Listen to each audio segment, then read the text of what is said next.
Hello, everybody. For those of you who are watching live or if you're watching on the video, I'm here with Scott Hall. I actually met Scott Hall quite a few years ago. We kind of go a little bit back. He invited me out to my first Primal potluck. It's actually the only one that I've ever been to. So I drove out all the way to St. Louis, Missouri, and yeah, we ate some raw meat together. I got to meet a lot of cool people who had actually like met Aajonus. So that was really fun. Being exposed to other people who had eaten raw meat because I had never actually met anybody, and still to this day I've only met a few people who actually eat raw meat, maybe two. So that was a really cool experience. But Scott Hall, he's always been very big into like Aajonus, the primal diet, that kind of approach. Aajonus did a lot of research over many years to figure out what the best diet is. Detoxing was a very important thing to him, not just eating plain raw meat. Of course, Scott Hall knows much, much more about that than me. He's got that "We Want to Live There" in the background, if you guys can see it. But he's got a wealth of knowledge about this stuff. He's really looked into it. And anytime anybody asks me about any kind of health related information, I always recommend them. Hey, like go to Scott. Scott has a lot of information about this. They ask me about iridology or something like that, and I definitely always recommend them to check out your stuff. So Scott, just kind of tell us a little bit about you, Scott. Did I leave anything out? Well, I started the diet in February, March 2019, and I'm going to go into a lot of detail in my life story video. But long story short, I I got vaccinated right before I started the diet, and I did a shitload of fasting, and I lost all my strength. And I found the diet felt great initially, but then I jumped into the detox prematurely, and I ate a half cup of moldy berry juice, and within a week I was fucked and had no energy and I was incredibly exhausted. And then I couldn't enjoy anything anymore because everything was exhausting. And so the only thing I could enjoy was smoking weed. So then I just started smoking tremendous amounts of weed every day. And I blamed my health for many years, thinking, no, no, no. I blamed my willpower for many years, thinking I was just being a bitch. I didn't realize it was my health until I went to Mexico in order to escape the lockdowns. I was in the cabin in the jungle thinking about my life, and I realized everything went downhill. It was the vaccines and the fasting that fucked me up, and the moldy berries was the nail in the coffin. And I realized every time I didn't listen to Aajonus, he was always right, no matter what. And I vowed to stop questioning Aajonus, do exactly how he says to, and stop experimenting. And I came home, started making some progress, actually feeling better. I was eating high meat every day. I quit smoking due to the high meat. The high meat helped tremendously. And then 6, 7 weeks later, my mom broke her foot. So she started letting the dog out without a leash in the apartment. And for convenience, sometimes she parked in the neighbor's spot. The neighbor complained. We got evicted. We became homeless. And then I was trying to do the diet in the car, frustrated at myself for not doing the diet better when I had a home. And it was a long journey living in the car. I went through a very cold winter with a girlfriend that I met right before I became homeless. She didn't leave. She stayed with me the whole time. Her family didn't support the diet, but she left her family to stay with me, even when it was negative 10 degrees in the car. And so I had support when I needed it most, when I was at a very low place. I was still in very poor health and not good. And negative 10-degree winter, very, very cold. And eventually got a little bit warmer again. I was able to do the diet better because my food stopped freezing in the car. I got a storage unit, gained 40 pounds in 10 weeks. That was the first time I ever got fat. That was 3 years ago. And I felt a lot better. Tried going to the hot springs, didn't work out, had to come back. That happened more than once. Did a lot of traveling, a lot of trial and error in regards to my ventures. And after years of just hustling and trying to do the diet the best I can while living in the car and having nowhere to go back to, eventually I've made better progress. And I never had any recognition for it until this last winter. I went to Miami, and in Miami, I gathered a big following. I went to 28,000 followers when I was stuck at 1,500 for a few years. And then I began to get recognized in public. People want to take pictures with me. And I got 40, 50 million views in the course of a few months. And I haven't monetized it yet. I'm still broke. My car broke down 2 weeks ago, so I have no source of income. So I have like another 2 weeks before I starve. So I'm depending on donations right now. I get a little bit of donations, but I'm gonna need more, else I'm gonna starve soon because I have no way to make more money. So I'm working really, really hard to make my book as good as possible, and I have a manifesto I'm releasing along with a full life story and the most detailed version of Aajonus's life story that's ever been put out there, more detailed than what Aajonus tells in his lectures, along with a community vision guideline of how we need to live our lives in order to live in harmony in the community. We cannot take the same ideology that we have from society and just expect that we're going to be happy because we have a raw steak in our mouth. Mhm. If we take the same things we've learned from society and take it into the new one, it's not going to be that much better. So we have to relearn how to live our lives, and that's what I'm going to detail in my guide. Mhm.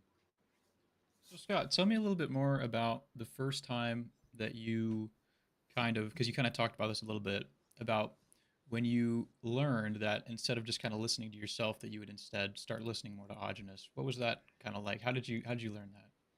Well, I was like, oh, Dr. Sebi plus Aajonus is the truth because Aajonus in the back of We Want to Live said he wanted to experiment with herbs. I'm like, oh, Dr. Sebi already experimented with the herbs. Mm-hmm.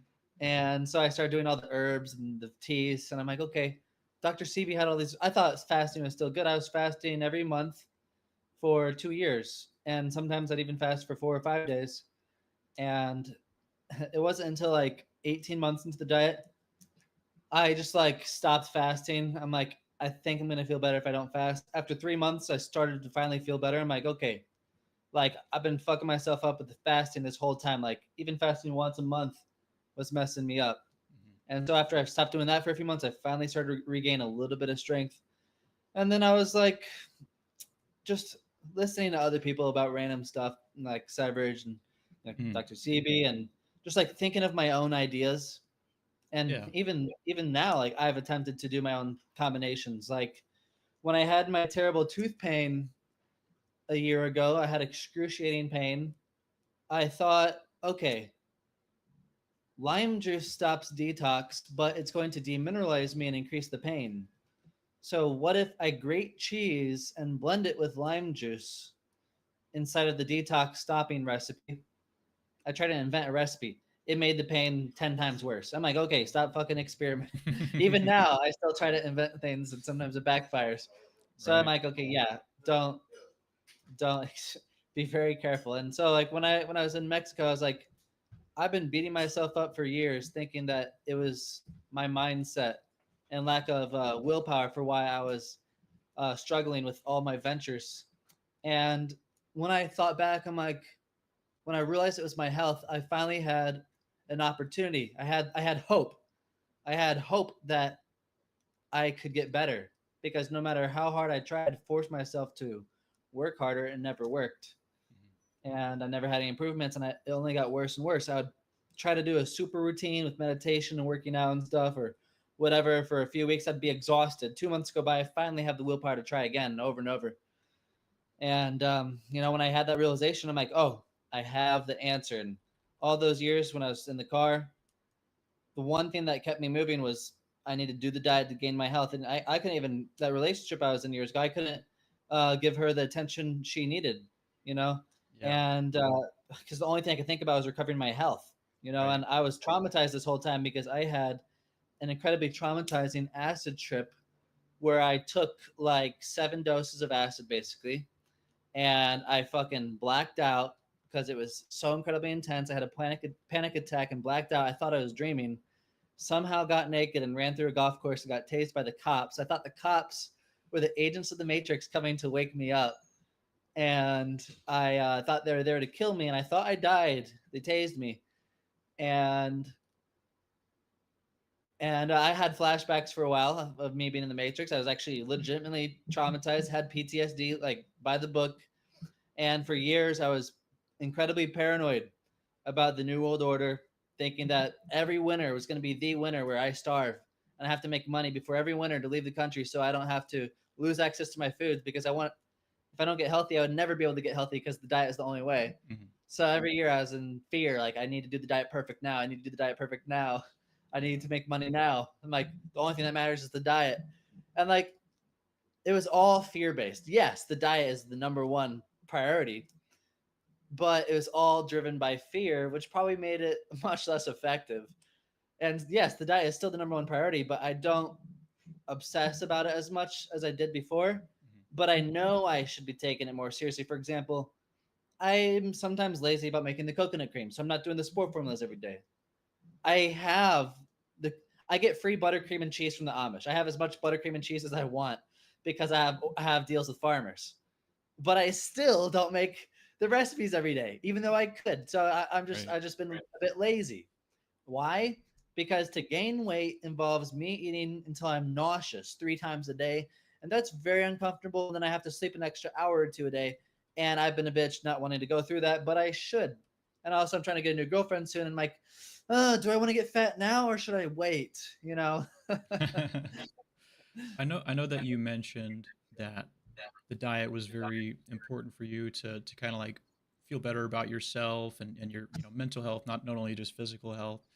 When was the first time that you noticed there was an issue with kind of like your mental state?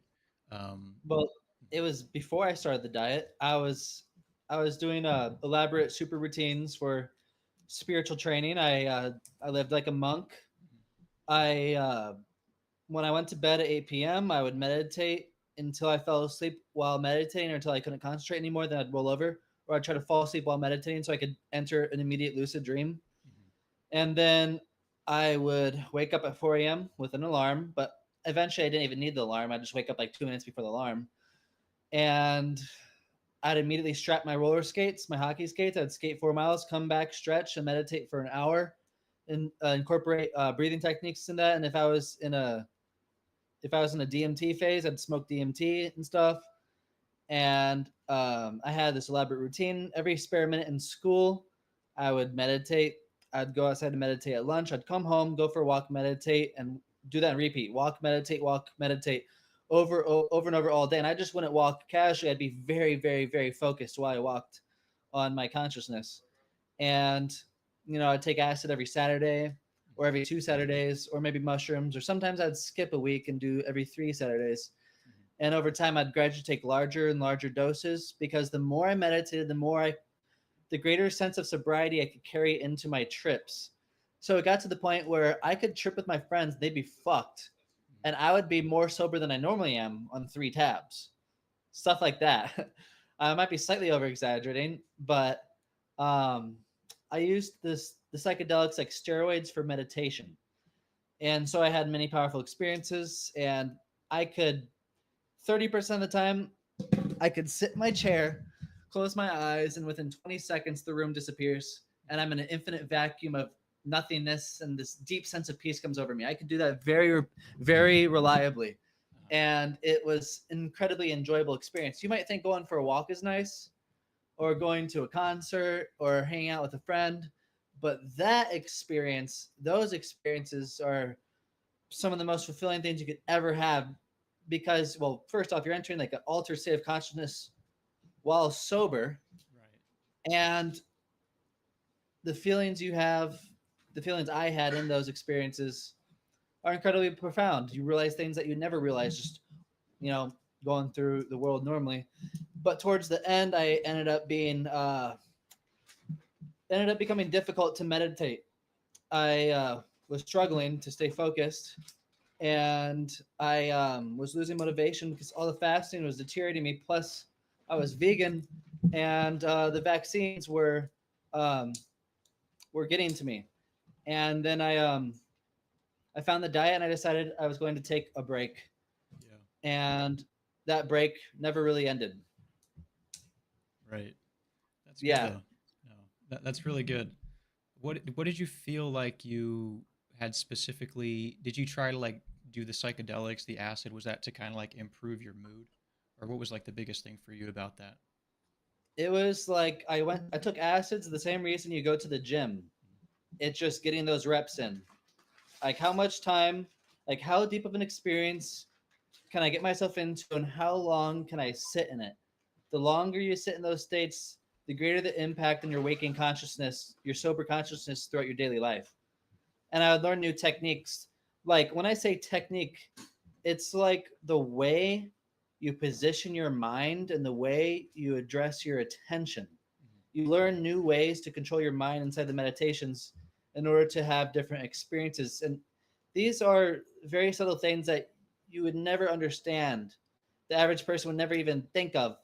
But it's like you enter a layer in your mind that you can navigate that the average person has no idea is even accessible. Yeah. And through the psychedelics and the intense training, I can go deeper and deeper into that and explore that.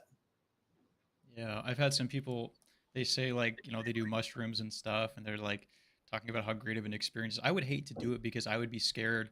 I just feeling so vulnerable. It's like one of the reasons why I don't like really touching anything at all. Um, do you feel like are you still, I know you may have mentioned this, are you still experimenting with that sort of stuff a little bit, or are you just like totally done with it at the moment? Yeah, I still trip, not nearly as much as I used to, Mhm. but I don't really touch high doses anymore because I am not in the I don't have the mental fortitude to handle that right now. Mhm. Like I'll if I took one tab last summer and it was so strong. I'm like, it was really strong, but I didn't have visuals or anything. But in the past, I'd take 3 tabs. I would be like blasted. And if I took that now, like I don't have the mental toughness to like tolerate that right now because Right. I'm still recovering from the poor health and I don't have symptoms of PTSD anymore. I'm not paranoid anymore, but I'm not as resilient as I was before. I'm still recovering, but I'm wise in new ways and I have new perspectives that balances that out to where like I have understandings of things, Mhm. but I want to be able to tolerate those types of experiences still. So I take microdoses and like half tabs Right. or quarter tabs. So we got some questions, guys. This is completely live, so feel free to ask any questions that you want. This is a great question. This is one of the questions that somebody would ask me, and I'd be like, "Dude, I have no idea. Go ask Sky." He asks, the man who sold the world asks, "Do you guys think naturally fermented wine is good if it's used in very small amounts for cleansing?" Only if it's in very, very small amounts. What do you think he means Like by cleansing? What does he mean by that? it produces solvents for dissolving dead cells and toxicity, Uh huh. hardened congested fats from cooked food or tars from smoking. Hmm. So if you have like 12 ounces once a week with maybe 2 or 3 ounces of cream in it, that could be okay. But you could eat pineapple and get the same thing done most of the time. And in that case, pineapple would generally be better. But if you're in tune with your instincts and it's genuinely an instinct and you're not just thinking that you're listening to your body, then some cases it is better to have the wine. Interesting.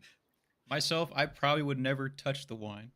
My thing, I know like we kind of differ here. My thing is just I just kind of like a raw carnivore approach. I always have. I always felt the best.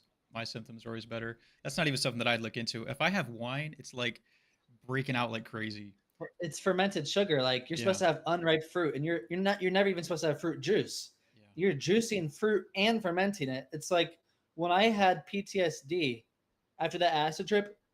First off, I was drinking 2 or 3 tablespoons of cilantro juice a day, which by itself can make you go schizo, make you go crazy. And I was in a business phase where I was like studying business culture and such, and hustling and trying to surround my. You'll see in my story. Yeah. Um, I was going to Toastmasters. I was going to what's it called, Rotary Club, trying to meet wealthy people, and I was trying to learn how to tolerate alcohol so I could go to business meetings and act like I was, you know, I could handle my alcohol. At the Yeah. time, I was even drinking coffee at some phases, but a raw coffee. Actually, I ate the raw coffee beans. I thought that if you ground the coffee beans raw and you mixed it in a nut formula, that you could absorb the anti nutrients like a nut formula, but it did not work. It fucked me up. But to get to the point, when I had the PTSD, I was drinking the cilantro juice and I was drinking wine every day. I was suicidal. I was so hopeless. I had no faith in the world surviving. I was like, I would rather die than be in a FEMA camp. I never like thought about a plan to kill myself, but uh I had the idea go through my head sometimes that it's just hopeless. So that's the type of thinking that drinking wine can get you into. Yeah.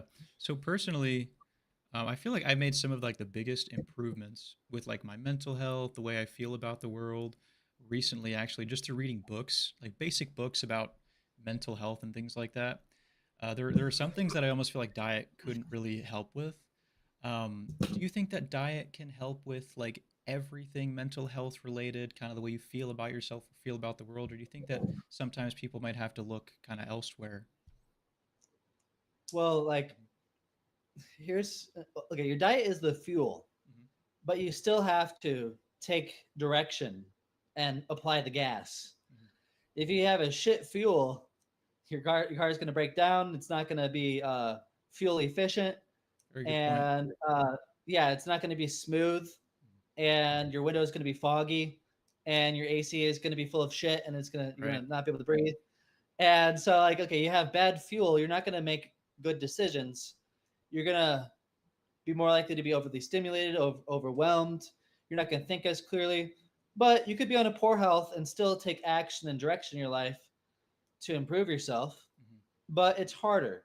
But if you do the diet, but don't actually make an effort to make your life better, largely your life isn't going to get better. But sometimes when you go through very intense detoxes, it's like a psychedelic experience. It's like I've had experiences where I'm throwing up and I can feel emotions coming out of me, Hmm. and my personality changes when it's over, very slightly, because the toxins in my brain or whatever in my body filter the consciousness. It's in your subconscious. Your soul, your life force filters through the toxins, and then your conscious experience of reality is colored by the state of your body. So if you have toxins in your brain, you're not going to think nearly as clearly. You could be paranoid about things that don't even exist just because of toxins in a certain part of your brain that stimulates you. Hmm. So you have to do both. Right. No, that's a very good point. It's like if you think about a car, for instance, if you just throw like cheap parts on it from eBay, they're going to break. They're not reliable. You don't know what to trust. The same thing with your body. If you're putting crap food inside of your body, obviously it's going to be a lot harder to be content with your life, work through mental problems, as well as heal from different physical issues that you're dealing with. So it's definitely very important. We do have some other questions here as well I wanted to get to. Somebody is actually referring to I'm interested to hear your opinion about this. Drinking water with salt. Scott, what are your thoughts on that? Like the kind of like the Darko Velchek kind of detox method. It's very, when I heard it, it was like, this is blasphemy. Like Aajonus was so against salt, Sparrow is so against salt. I don't eat any salt. Like, what's going on here? What are your thoughts on the Darko Velchek stuff? So the salt is going to stimulate you. It's going to give you lots of energy. It's going to stop all detox in your body, which is going to free up massive amounts of nutrients. Your eye circles are going to go away. All your health issues are going to go away. You're going to feel wonderful, but you're not going to improve in health. Hmm. And I'm really good friends with Prem, Meet the Matter, and he tells me like when he did salt water for 15 years, and he says it always made him feel wonderful. He'd be feeling like shit while fasting, drink salt water, and he'd come to life. But even then, he knows that like it's not good. He was friends with Severage. He traveled with Severage for a while, and he eventually like he went to the Philippines. He's starting to get more into Aajonus. In the Philippines, he had an incredibly terrible detox where he almost died because it was so hot and he couldn't get raw milk. And then he traveled some more. He found a nice place in Mexico. In his last video, you can see. Look at the channel Meet the Matter, and he really likes where he is. But even then, he went through many, many terrible detoxes where any other person would have been like, Aajonus is wrong, or go to the hospital, or do something. Like he went through like tremendous suffering Hmm. in some detoxes, but he lives with his father on the diet, and they have incredible faith. They are very aware people, and he never doubted Aajonus, even in tremendous suffering where anybody else would have quit. It's been very obvious, and so people lack faith in Aajonus because they don't understand. and I'm going to detail this in the project I'm about to release. But people fail to understand that every disagreement you could ever have with Aajonus, someone's already had, and he's looked at their irises. There's been people who have done the primal diet but have just been too lazy to make vegetable juice. He's looked at their irises and he's seen the result. There's been people who've done the primal diet and they've continued to eat salt, continued to drink water, Mhm. taken supplements, anything you could think of, any disagreement you could ever think of. Aajonus has already heard it and seen their irises. There's nothing to discover, in my opinion. And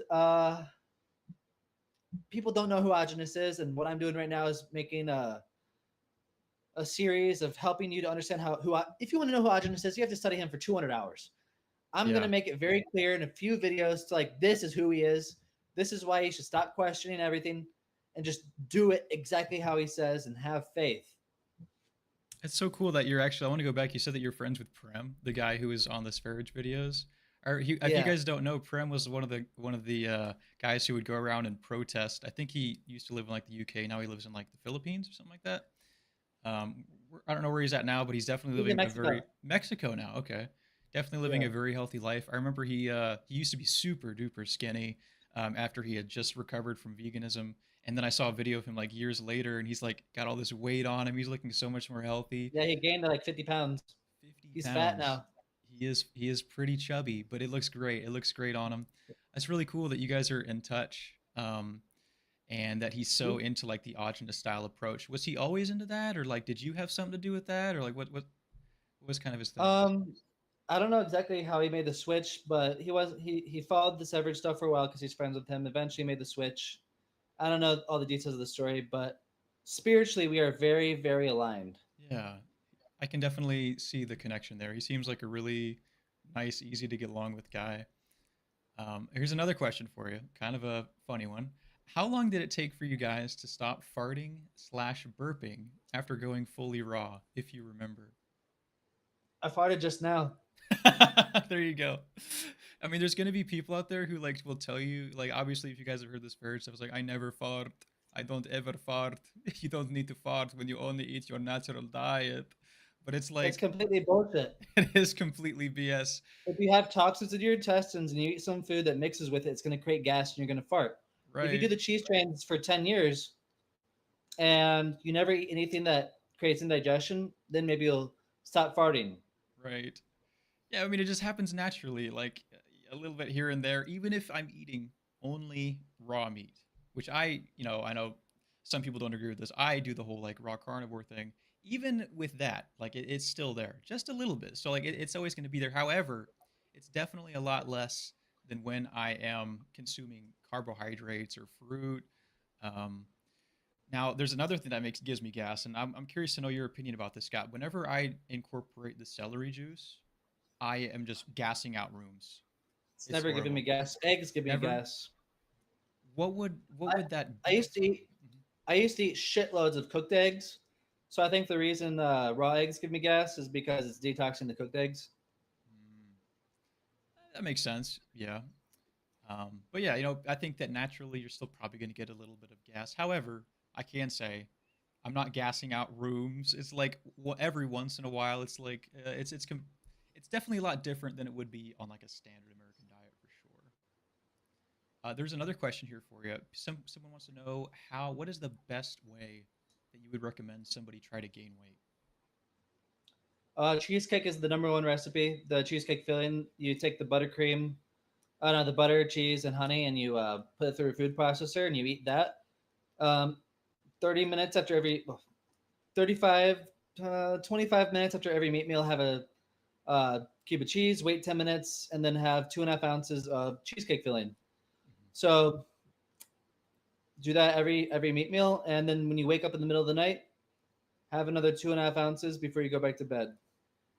When you're doing the midnight meals, if you want to be really strict. Something that really helped me out when I was trying to gain weight.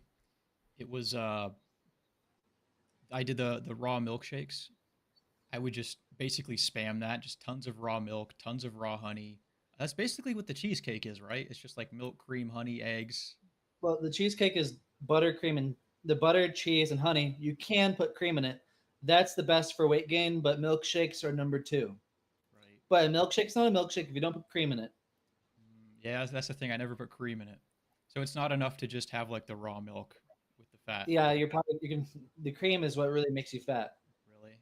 Yeah, I was able to gain a lot of weight, but I'm sure with the cream is just so That's expensive. just an egg shake. Egg shake. Yeah. Yeah, a milkshake has cream. I've had people You actually got come to me. I don't know if you know the girl who's been on my channel. Her name is Brooke. She was doing like a kind of like a modified version of the milkshake where she wouldn't use the egg whites. And I told her, I was like, why that's aren't you? I so. was like, why aren't you using the egg whites? You need to put the egg whites in there. One, it's like it just gives it a better, thicker texture. What do you think about people who don't like egg whites? It is very annoying. Yeah. It's ridiculous. Some people say like, oh, it hurts me, but you It's also hear detox. Deal it's with it. detox. Yeah. Deal with it. Give it a few years. Now You got here's your whole life to live. here- Just deal with a few years of detox, and your entire life would be so much better. here's the real question. What do you think about people who don't like egg yolks? It's stupid. That's another kind of stupid, right? That's like beyond Just eat the stupid. whole egg. Eat the whole Just egg. stop trying to outsmart Aajonus. Exactly. Like, what are you doing? I'm trying to see if we got any other questions Look, here. if Oh, you're here. making a raw meat recipe, you could take out the egg white if it's Uh-huh. purely for flavor purposes, Mm, that not makes because you think it's unhealthy. Yeah, yeah. Like if I'm doing like a tartare, I don't necessarily want it to have all of the white in it, so I'll just kind of like It crack the makes it yolk on too top. soggy. Yeah, it does make it really soggy. It's not a very enjoyable experience. And that's one thing that I noticed about you when I checked out your Instagram. I noticed that you do a lot of different recipes. Like you make it like super palatable and good tasting. I've gotten really good at the recipes recently. Yeah. Oh my god! Like if I make a recipe for you, you're gonna be like, I cannot live without this. Like so here's a new secret that I discovered. You pate the meat, you put a layer of butter on top, a thin layer, and then you take a tomato sauce with the herb of your choice, honey, onion, optional to put a hot pepper, optional to grate ginger into it, optional to put apple cider vinegar in it, and then pour that on top. Do not mix it. Take a spoon and eat it in layers. There's meat in the bottom with a little bit of butter, and then the sauce on top. Do not stir it up. You have to eat it in layers, and that makes it amazing. Do not underestimate this. Yeah. If you're listening to this and you're doing the diet, next time you go to the store, buy tomatoes, onions, an herb of your choice. I love dill. Get honey, and then just that herb, tomato, dill, honey, or herb, tomato, dill, not herb and dill, herb, onion, tomato, honey. Cut the tomato in half, squeeze out the juice, drink that on the side, or drink it later. It's alkalizing, and cut off the green on the tomato, the top part, where it's hard fiber. And if you ever see red in your poop, you need to peel the tomato because it's overly alkalizing the meal. But most of the time, it's not an issue. But if you want to be perfect, very often it's unnecessary. Peel the tomato if you want to. I had a Sometimes it tastes better. Yeah, I was curious. There's some people who will say something along the lines of like, if you really enjoy the flavor of your food, it's going to influence how your body is going to digest it. So, do you think that same principle applies to like the Aajonus recipes and things like that? Well, if I'm just before I had the recipes, I'm like, oh, I gotta go make food. Now it's like, oh, I can't wait to eat that awesome recipe. I can't Yeah, wait to finish this vegetable juice and wait an hour so I can finally eat this awesome recipe. yeah. It's enjoyable. I can eat twice as much, twice as fast, and I get off my ass faster to make it. Right. No, it's definitely a good thing for people who are like wanting to gain weight, people who are also just starting the diet, who are not familiar with these flavors.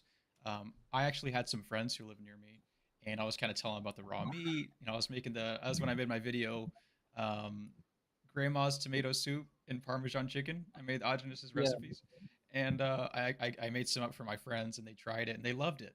So it's a great way to like maybe start introducing people. Don't just tell them like, "Hey, raw meat's so good." Maybe make them a recipe and show Oh, them the, how good the it's going to very be. beginning of my book, the very beginning of my book, the most important thing I emphasize, the number one thing to do is find your primal comfort food. Mm, So when you're stressed and you want to gorge out and get a food coma, you have a raw food that you enjoy just as much as any cooked food. That way you never have to cheat ever again. You have to find your primal comfort foods.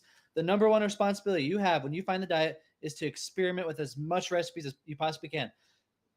Finely, thinly sliced meat, finely diced, kind of like bigger pieces, strings of meat, pateed meat, butter, sour cream, avocado, every herb, blended, diced, pureed, every combination, every portion. Find what you love. That's your number one responsibility. Spend hours a day experimenting, make all samples, find what you love so that you can actually enjoy the diet. And then whenever you think about eating cooked food, you're like, this shit is not as good. Right. Definitely keeping your fridge full of good foods and also not living around people who have all these other distractions. Because I know when I first started trying to eat raw meat, I was living with my parents. I'd go down to the fridge and there'd be like mozzarella sticks and there'd be, like lunch meat and there'd be, like these pickles and vinegar and all this Yeah, sort and of you stuff. need And to never run out of foods also. It's yeah, like you order more from the Amish 1 or 2 weeks before you run out. And you don't order 3 pounds of butter. right, Order like a gallon of butter in glass. So it lasts a very long time. right. Yeah, also, what was the name of your book? I don't think I asked you that yet. Have you titled it? The Primal Lifestyle Guide. Primal Lifestyle Guide. When do you? And another tip I want to share for the dairy: buy 5 pound blocks of cheese, take it out of the plastic, put it in the fridge. But first, scrape the outside to get all the plastic off. A thin layer. Scrape the outside of the cheese, or cut a very thin layer, and then let it sit in the fridge for 1 to 3 days until it dries a little bit. Then take it out of the fridge, put it on the counter, and let it dry on the counter in direct sunlight, not in from the window. It could be in front of the window, but just on the counter. And it will develop a little bit of mold in the fridge. But when you take it out of the fridge, the mold will disappear in 1 or 2 days and it will become very hard. And then it develops a salty taste that is incredibly delicious. And every day you cut off a half-inch slice and you dice into cubes, and or you could cut off 1 or 2 inches, cut into cubes, and the surface area will make it dry even faster. The drier it gets, the tastier it is. That's how you prepare your cheese. It makes it absolutely amazing. I crave it all the time. I'm like, oh, I guess I was taking a nap. I'm like, oh, I taste this cheese in my mouth. It's so good. Oh, I go eat some more cheese. It's like super good. Like the plain cheese from the fridge. That's like so moist. It's not that nice. Sometimes it's really nice, but when you dry it like this, it makes it amazing. Yeah. No, I never really got to experiment with cheese. It's been hard to find a source. Who do you order it from? Do you order it from like Amos Miller or? My farmer has a custom recipe that is really good. And I think my farmer is the cheapest source there is, but it's for members only. You have to essentially interview in order to join the farm. Mm, And so it's contract only. You have to sign up. It's not public sale. It's members only. Um, and he does it all over the phone. There's no website. that's a good way to do it. And that actually reminds me of something here. Um, Recently, I don't know if you follow like Frank Tufano at all. I have a lot of people who do follow Frank Tufano and what he's going through with the surgeries and all that sort of stuff. One thing that he's been experiencing a lot of that I find interesting is all the different chargebacks that he's getting. And I thought, well, I wonder what if he does like some kind of like a membership thing like that. That might help save his business and help him out a little bit. What are your thoughts on Frank Tufano and all that sort of stuff? Interesting to see. He's blasphemed Aajonus, so that takes away all my respect for him. Yeah. Are you And what I following mean by him? that, what I mean by that is he called Aajonus a known liar, which is absolutely not true. And did he talk about the PhD story? I don't know if he did or not, but Aajonus was contacted by a university who wanted to award him an honorary PhD for original research. And he was like, oh, that's cool. He accepted it. He put it on his wall. Years later, the university was nowhere to be found. There's no websites about it. And it looked like it was like maybe that happened to discredit him. He's like, this PhD does not define me. I, he does not use it for proof. It just sounds nice to have. He doesn't use it for credibility or anything. It didn't benefit his career anyway. It's just a pat on the back. And he has a whole video talking about that. Right. Scott, I've got a lot of people in the chat right now. They're simping over you. They absolutely love you. It seems like.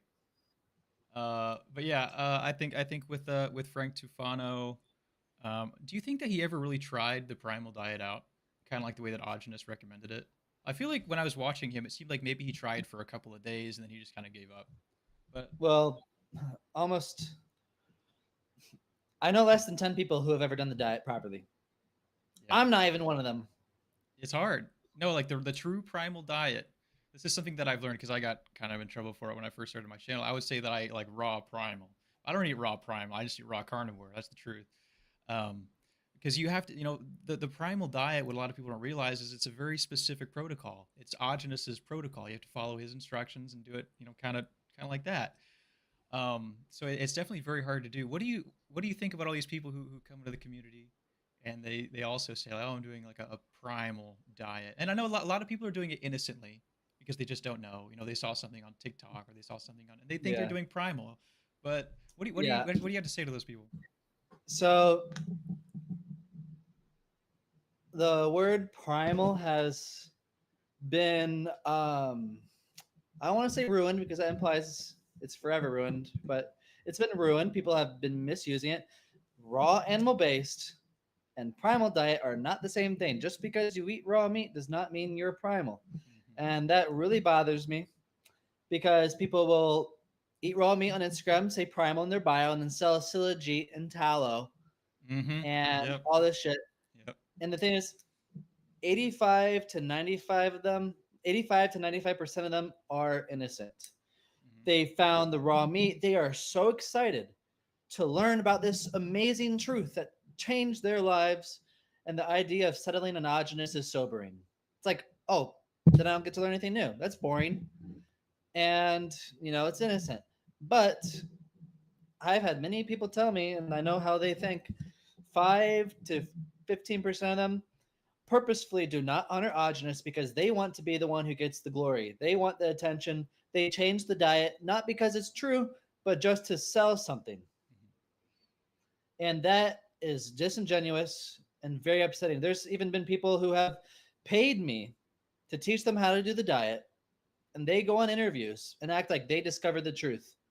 They don't acknowledge that they paid people to teach them. Sure, they learn stuff on their own, but there's people who paid me who have more attention than I do. When they're, I, I put blood, sweat, and tears into it. They didn't. They already have money. They already have the status. They already have the looks. So people listen to them and not me because I'm struggling. And there's even people pretending to know iridology. Yeah, everybody knows what a lymphatic ring looks like. Everybody has toxic intestines. You can take some basic ass iridology chart and look at something and be like, oh, they have this and this because this and this. It's just a complete guess. It might be true, but all the noobs are going to be like, oh, this person knows iridology. I'm going to buy their course and join their school community and pay for an iridology reading. I want an iridology reading. They're literally just pulling it out of their ass. And that makes me really mad because they're taking money out of my pocket. The people who I actually put a lot into this, and they're just acting like they have an authority, and that makes me really mad. So I got a spicy question here for you. Well, it's not really a question. It's just kind of a statement, and I thought it'd be interesting to address. Somebody said, even the primal community. This is kind of random. Even the primal community doesn't like Scott, and the reason I bring this up is because when I was first on social media, I know I got a lot of hate because, new kid on the block type thing. It's like, who's this guy? He's like saying he's primal. He's not actually primal. I understand like what happened there. However, at the same time, I also noticed that there are people who were very against you. There's all these Instagram videos or whatever, kind of like hating on you. I had the same thing for the most part. But what do you think it is? Why do you think that? Because you've always been very, very strict about the Aajonus stuff. Why do you think that people like say this? Like, what about Well, this it's comment? largely my fault You think so? because I've been rude to a lot of people. Mhm. I have been passive aggressive many times. I don't speak to people. I haven't in the past. I didn't speak to people directly. I'd call them out indirectly Mhm. instead of talking to them privately. I was aggressive and angry, and just rude and insulting to people. So that's largely why. Mhm. But also now it's just um, that's probably 90% of it. The other percent of it is just other things that you could probably assume already. Yeah, and like we all make mistakes. Maybe we do. Especially we're both very young, you know. So we're just kind of figuring things out. There's a lot of things that we just kind of have to learn by trial and error, and sometimes you piss people off, and you just learn, But that's everybody, and because we're on camera and because people can see us and hear our opinions, it's much I've more. made a lot of very public mistakes Yeah, because it I happens. never cared about the way I looked. Yeah, I was willing to say anything online. I've said a lot of stuff that I shouldn't, that's inappropriate. yeah. Do you think that we should care if people hate us? The most important thing is, do you, when you say don't care, the thing that matters is the energy behind it. Mhm. Do you not care because you're egotistical? Mhm. Because you're prideful? Do you think you're better? Mhm. Are you just being petty? Or are you on your path and confident and living with love and faith so that nothing would affect you? The most important thing is why. Yeah, no, it really is about your energy there. It's really helped me to kind of like turn that off, like especially with all the live streams and the videos getting a little bit more popular for sure. You definitely do see a lot more of those like hateful comments about you and things like that. But if you're just coming at life, YouTube or whatever endeavor you're in, with just love, care, just kind of being a real person, then I don't think that any of that should really even affect you. I feel like it's almost a sign of some people would say like, oh, it's low testosterone to care what other people think. It's a sign of high testosterone to not really care. Um, I know that's a very like basic like red pill like kind of like dude get bro kind of like prescription, That's but a whole other thing. I don't like red pill, yeah, but we can yeah. get to that later. There's definitely some parts of it that I think makes sense to acknowledge. Same with like black pill stuff, but I don't really focus on that too much, and I find a I'm lot of it. Perrion pilled. You're gonna have to tell me more about that. I've got another question for you though. Okay. This is from kind of before. We've kind of missed some.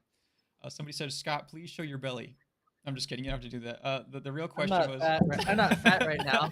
I have not been gaining weight. That's a healthy man right there. That's a healthy man. There you go.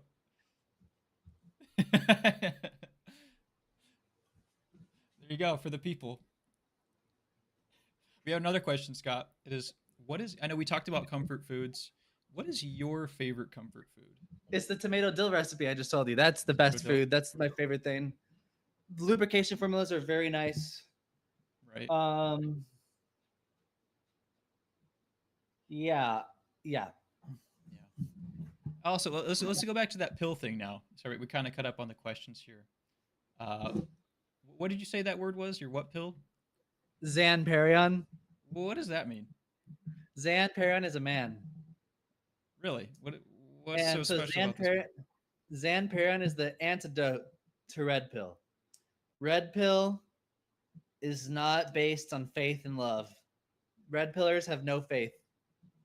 It's It's almost like all, it's like the opposite of these like these women that the red pill people complain about. They're just the exact opposite, right? There's hateful people. They hate women, just like the women who hate men. It's like and it's then just they'll all say this they don't division. hate them. They just know the truth of them, Yeah, which is exactly. Oh, fuck that. Zan Perrion teaches you to live with beauty and to see the beauty in woman, and it's not that you'd be taken advantage of or anything, but it's about he talks about the beauty of the female spirit and what that really means. And people, I've I've met some good women in my life who have given me faith in women. A lot of men have not had that luxury. And so they think that all women are bad and stuff and they're hurt and bitter. But Mhm. I have faith in women and I love and respect girls. I don't have any any bad feelings about them at all. I don't have any they're bad, they're manipulative. I don't have any of that. Yeah. I mean, one of the most important things that we can do is definitely reproduce and start a family and all that sort of stuff. And a lot of this red pill, or even like the opposite of it, with these the women that the guys who call themselves red pilled or hating on or talking about, all this ideology, it just like creates all this separation, which definitely is not contributing to a healthy society at all. I guess along that same vein, there's another thing that's kind of grown in popularity a lot. I see a lot of people on TikTok or other social medias, using their terminologies. It's the black pill. This whole like black pill stuff. A lot of people who got into the black pill are like transitioning into raw meat, and they bring a lot of that like black pill ideology with them. Some people think that raw meat is going to make them like beautiful, which I think it can to an extent. It's obviously going to help you reach your natural potential eating your natural diet. But what are your thoughts on this whole black pill thing and its intersection with primal slash raw meat stuff? So if you do not take care of the way you look, that is the energy of neglect, and that is not attractive. Mm. But if you obsess over the way you look to the point where it gives you anxiety, that is also not attractive, except for people who are shallow. And so, if you're healthier, you're going to be more attractive. And if you're healthier through childhood and your ancestry has a good history, you're going to have good genes. But just because you are not super attractive does not mean you're doomed. Zan Perrion, even Robert Greene, talk about people who have not been very attractive and women have loved. And so, obviously, take care of yourself to the as best you can without it getting to the point where it causes you anxiety. So, tan, trim your beard, optimize your hair. I got really serious into fashion the last year. I don't have the money to dress exactly how I want, but I started going to Goodwill all the time, and I got really picky. I do the same thing, Like, bro. I do the am same I am thing. I maxing right now? This is just a basic little thing. I don't have any. I'm broke as fuck right now, but fashion is incredibly important, Uh-huh. and it's not surface level. It's not superficial to dress better. It's not unnatural. You know Yeah, what? yeah. I can see what you There's the feng shui, the energy flow of your room based on the way things sit. Everything has energy. In Vedic culture, it's called Vastu. How you look is more than just physical. It has energy. And for me, I only want to wear white or very light colors. Generally speaking, unless it's very nice. I wear white shoes, I wear white pants. I only want to wear white because I want to reflect and embody purity. I don't wear dark colors. I don't want to wear black. What does black mean? I don't know. I don't like seeing the black. I want only light colors. And an astrologer told me that based on my chart, I should focus on light colors. And whether it's because of astrology or not, I like to wear white. And to get into the black pill,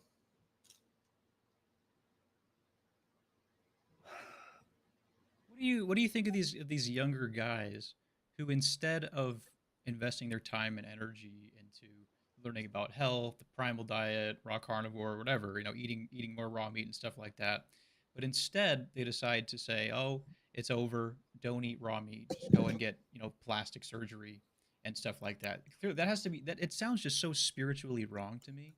And then there are these influencers out there who are telling people to do this, and it's kind of terrifying. It kind of makes me sick to my stomach a little bit hearing some of this stuff. It's not healthy for you mentally. It's not healthy for you physically. And think about the long-term repercussions. Like you see these people who become older, and I know this is going to take a long time, and people are trying to mog in their 20s. But when you become an old person, you're going to be looking like a weirdo. You're going to be like a freak with all these implants in your face. Like why?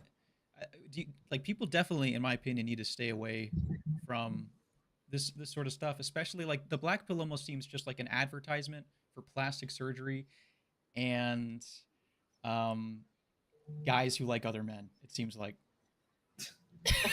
um, you know, that's what the, it. the only thing that matters is why. What energy are you facilitating that action with? What energy motivates that action? Is it anxiety? Is it fear? Is it desperation? You might say it's inspiration, but is it delusional? So, if you are not terribly disfigured and have a crazy fucking birth defect and look retarded, don't get surgery.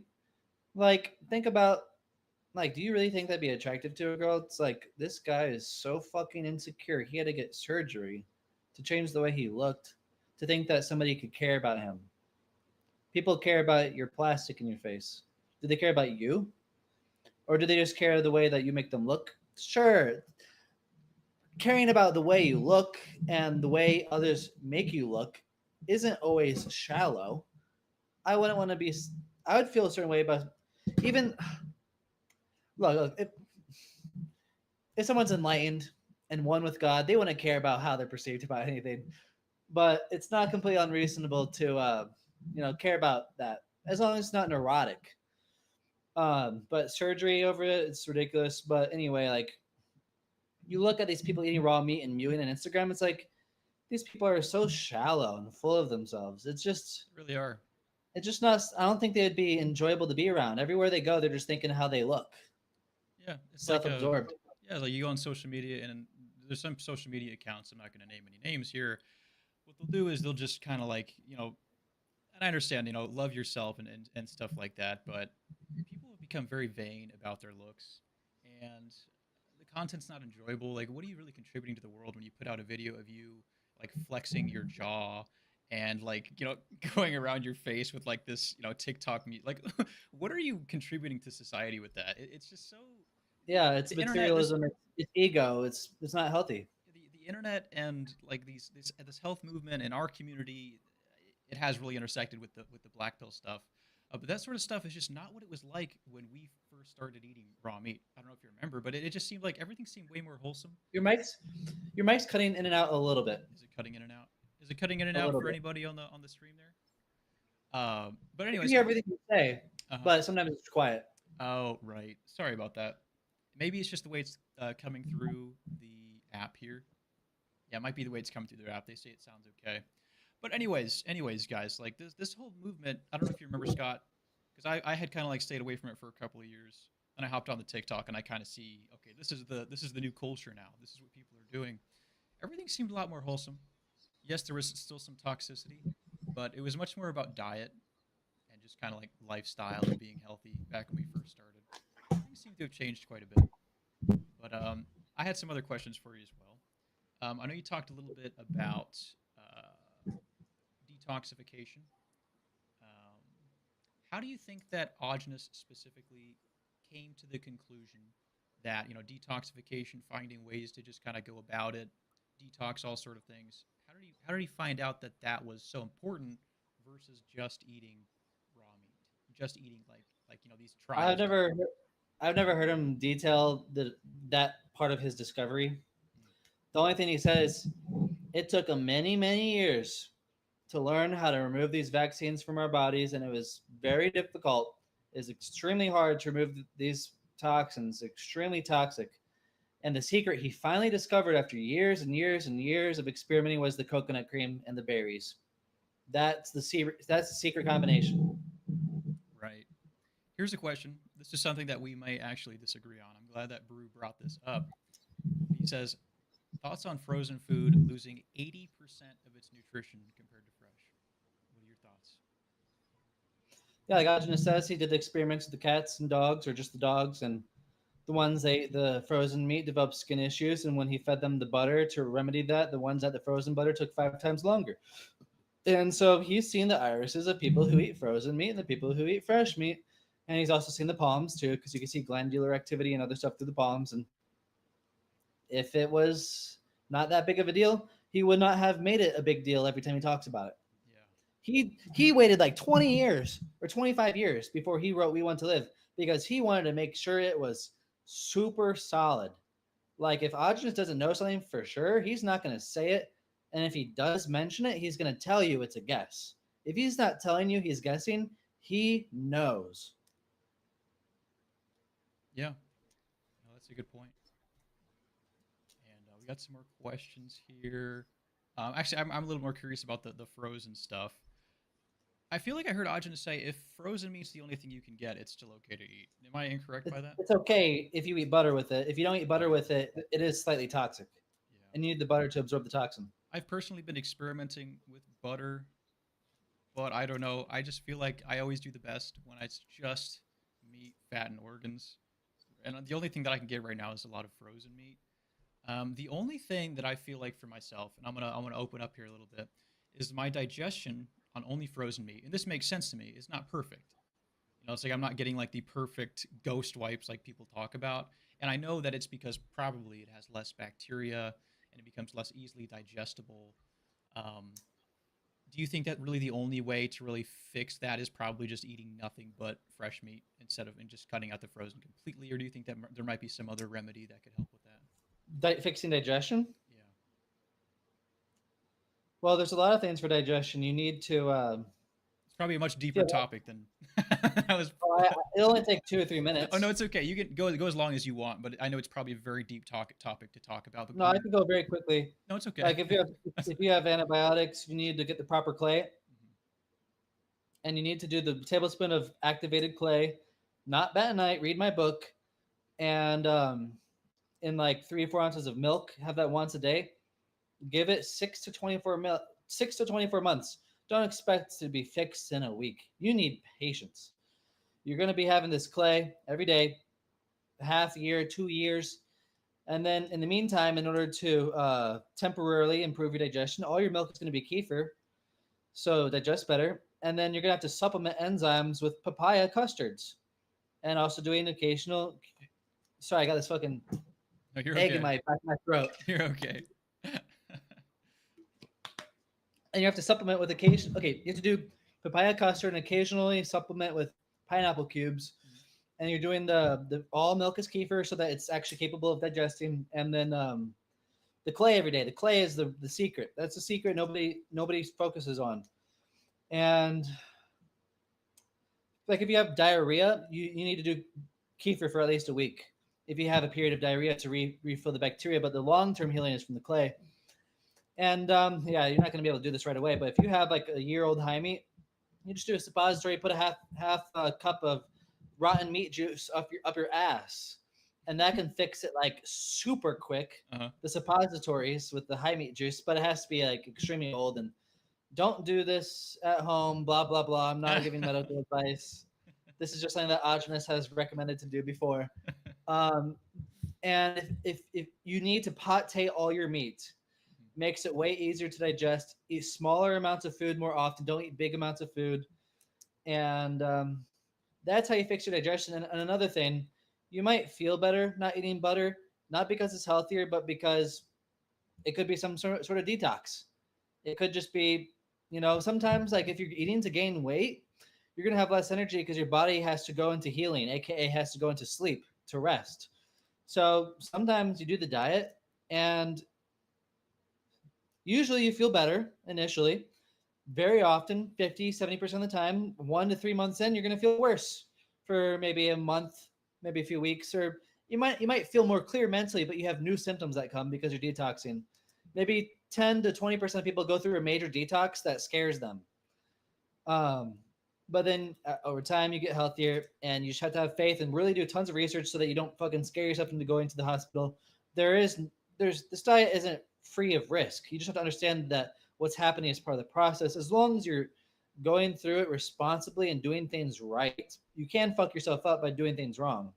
Yeah, that's a very good point that you talk about here. When you get into this diet, you're kind of doing it at your own risk. That's something that I've started telling people. You're kind of entering. Obviously, we have Aajonus. We have all these people who've done experiments and all these testimonials. People online who've talked about this diet and their advice. However, you are kind of getting into the Wild West a little bit. And it can be scary. Just, be prepared for some crazy things. It's not all sunshine and rainbows. It can be scary. You can get sick. You do one wrong thing. Like I got sick recently, or I had a crazy detox after I ate some liver that had ended up fermenting in like a Tupperware container, Yeah. and I thought I was going to die. I was lying on the ground. I couldn't get to the toilet. It was bad. Okay, I was going through it. I thought about calling the ambulance, and I got over it. But it's not scaring me away. I'm gonna keep on eating, the raw meat and stuff. Obviously, there are things that I know I can do better, but I'm doing the best that I can. It's scary stuff, and I'm glad that you also kind of say that as well. That it's kind of like do this at your own risk. Do these protocols and stuff. It's necessary. Like, if Yeah, I don't say it, you're not going to take it as seriously. Like, yeah, first off, it's liability. Second, yeah. you're probably going to study a little bit more after having heard that. I don't want to scare you from not doing it. Hmm. I want you to do it right. Yeah. And then people who are kind of like 50-50 about this, like some people come up to me and they'll be like, "Oh gosh, primalism. It's just the raw meat. I just can't stand the texture. I can't stop gagging. It's so bad." It's like, well, maybe don't do it. Maybe don't do it. If you hate it so much, if you hate the flavor, if you hate the texture, Well, you got to make the recipes. That's what I tell them. Are the you doing recipes. like, if you don't have a juicer, go find a juice bar down the street. Go pay $7 for a glass of celery juice. Drink it. Go to the store, get some ingredients, and try to make a recipe in my book, Yeah. and then it'll be easier. Another thing people come up and they ask me is, I eat a lot of liver, and some people ask me like, primalism, this liver I ate tastes absolutely disgusting. It's all, oh, it's gross. And it's like, well, I think like the another important thing is to also eat as high of quality as raw meat as you can. Don't just go to the supermarket the first time you eat raw meat.